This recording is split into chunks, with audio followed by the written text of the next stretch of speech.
My name is Wim Eklars. I am for almost 20 years working with Coldjet. My current role is Managing Director of Coldjet Europe.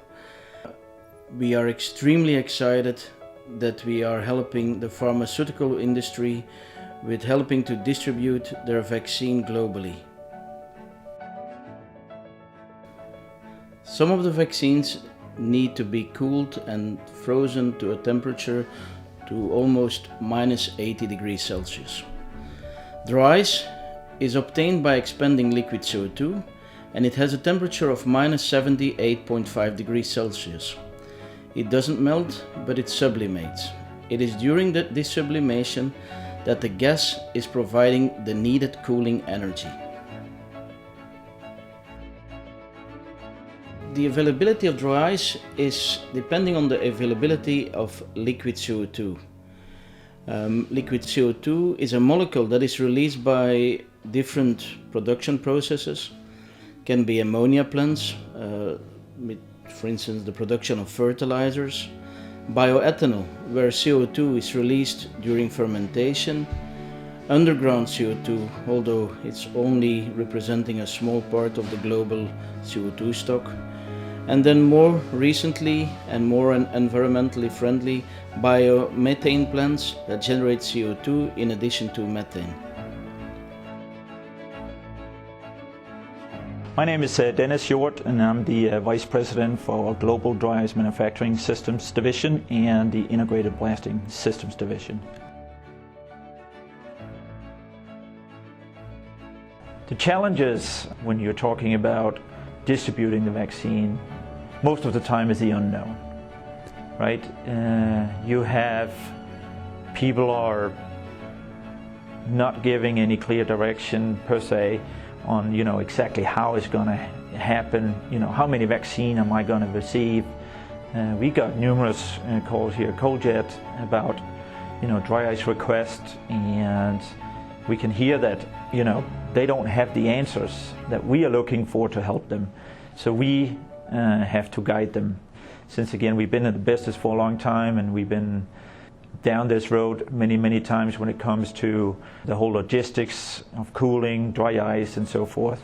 So I mean we spend a lot of our time guiding customers and help them to overcome the challenges that is with this vaccine distribution. The other thing is, what can the local suppliers do? I think most importantly is to be flexible. This is not really your typical dry ice customer where you're shipping out a trailer load full of dry ice. A lot of these customers are requiring small quantities of dry ice. It can be 100 pounds per week, it can be 200 pounds a week or something like that. That is probably one of those challenges that is out there, because dry ice today is typically always distributed in a minimum of 500-pound totes.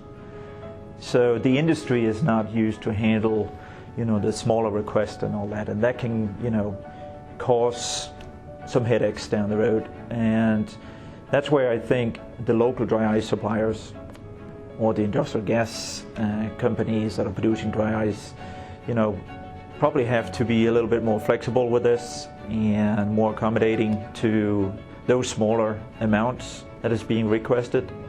The doctor's office that are receiving 100 vaccines or 500 vaccines don't need 500 pounds of dry ice. So he will ask for 50-pound dry ice or 20 pounds of dry ice, whatever it is. And again, that's where we are trying to talk through it with all our dry ice, with the dry ice network we have out there today, not only in the US but globally, on how we can together try and get this out as smoothly as possible.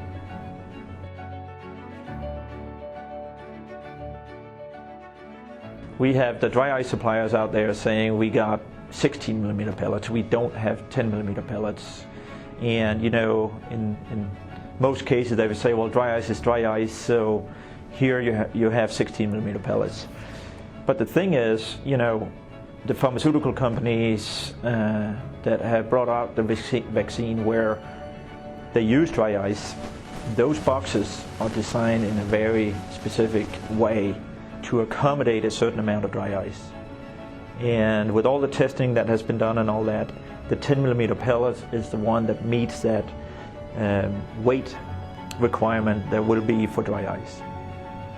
So if you're using a 16 millimeter pellets, you can't compress and it won't pack as nicely around the vaccines as the 10 millimeter pellets. So there is a rhyme and reason on why 10 millimeter pellets is the preferred one. Of course, there's a couple of different scenarios. When the vaccine is, arriving at the FedEx of the world, UPS, and so forth, they will replenish the boxes with an amount of dry ice that's needed, and then it will be, shipped from there further out to the end users. The end users being, everything from the little clinic in your local grocery stores. It can be the CVS of the world, the Walgreens, hospitals, and so forth. They also are responsible to re-ice again or replenish the vaccine boxes. And the frequency of that is once every 5 days is what's recommended by the pharmaceutical companies. As we all know, the impact of COVID-19 to the global economy and also to the health of the global population, Coldjet is extremely proud to help distributing the vaccine. It's a real honor, and again, Coldjet is extremely excited that we can help in the distribution process of the vaccine.